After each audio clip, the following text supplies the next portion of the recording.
counselor, and this is Therapy Decoded. I find that most people who seek therapy don't fully understand what it is, how it works, or what the benefits are. So when I first meet with clients, I try to break down the therapy process using the simple visual and a couple metaphors. To better understand ourselves, the first thing we need to do is to stop thinking about ourselves as one person. In fact, within us are many unique parts with different interests. But for now, we will focus on two major parts. We have the world of the mind, which is our thinking self, and that of the body, our feeling self. Our thinking self is the part of us that plans ahead and makes decisions. It is us in the present moment making sense of everything around us. It's the part of our brain capable of complicated and abstract thought. It's what makes us uniquely human. It's the part of me that's talking to you right now, and it's a part of you that's listening and consciously aware. The thinking self is contemplating in the present moment and aware of the future. In many ways, it's the more adult part of ourselves managing the operation. Then we have the world of the body, our feeling self. From an evolutionary standpoint, this is the oldest part of who we are and what we share with the animals. It's our survival instinct, fight or flight. It's what tells us we need to eat, drink, or sleep. It's where we experience our emotions. It's our subconscious world that we thinkers don't always have full access to. It's a world where we store our past experiences and where we feel them in the present. In many ways, the feeling self is the child still within us. Both our thinking and feeling selves drive our behavior in different ways. But these parts of ourselves don't always get along and they aren't always in agreement. Think about deciding to go on a diet. Our thinking mind loves the idea of losing weight, to look good, feel better, but the feeling mind wants the pleasure reward or even the emotional comfort of less healthy foods.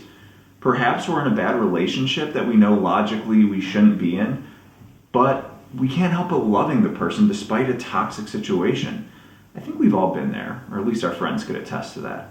Perhaps it's the other way around, where we weigh too heavily on our logic. You can pick a job that provides financial safety and security, but if it's emotionally draining, it robs you of your happiness. Separating these two worlds, there's what I can best describe as a filter that acts as a barrier between our conscious thinking self and our subconscious feeling self. The thickness of the filter dictates how much we feel our emotions. People with filters that are too thin easily get overwhelmed by their feelings like anger or sadness, and often feel the need to self-soothe in unhealthy ways in order to cope. On the other end, if our filters become too thick, the emotions get avoided and discounted. They get repressed and they can even have physical consequences.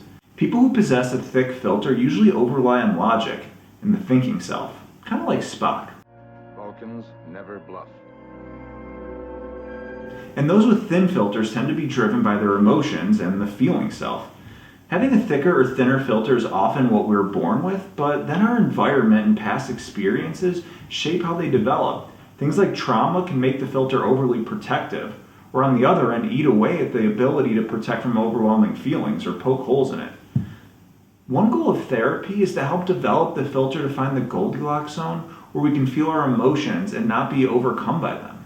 Both of these worlds interact with each other and communicate as they are essentially on the same team. The feeling world is more physically powerful because it's our survival instinct and it can take over at any minute. Our thinking mind is smarter and has the ability to manage the feeling self to a certain degree. It's kind of like the Siegfried and Roy Tiger show in Las Vegas. The trainers are like the thinking mind and the tiger is the feeling mind. The trainers are intellectually smarter, but the tigers are more instinctual and more powerful. The performers can't control the tigers, but they can use their skill to manage them. If they don't take care of the tiger or ignore their needs, the tiger can and will bite back. Therapy helps you learn to manage your emotions and take care of your inner tiger, which can be as beautiful as it is dangerous. On the other end, it's important for the feeling self to listen to the thinking self because it can help soothe overwhelming emotions and help the system to make healthier and wiser decisions. The thinking self is like the driver of a car, and the feeling self is like the engine. As the driver, we can make all sorts of decisions and dictate where the car goes, how fast it accelerates and brakes, how well we maintain the engine with maintenance and oil changes. Yet, some of the best drivers don't always understand the mechanics of how the car works, if you're anything like me. I want to go fast. If the engine is not running properly, it affects how the driver operates the vehicle, and it may get to the point where it breaks down entirely. One of the goals of therapy is for the driver to understand how the engine works and how to take care of it better so that it can more effectively navigate its environment. Just like eating right, getting enough sleep, drinking less, and staying emotionally healthy makes you feel more positive and productive.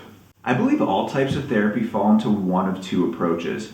One I like to call top-down therapy, the other is bottom-up. Top-down therapies work with the driver as they help the thinking self see things differently. Actions like changing habits, belief structures, and how you approach life will all make you feel better.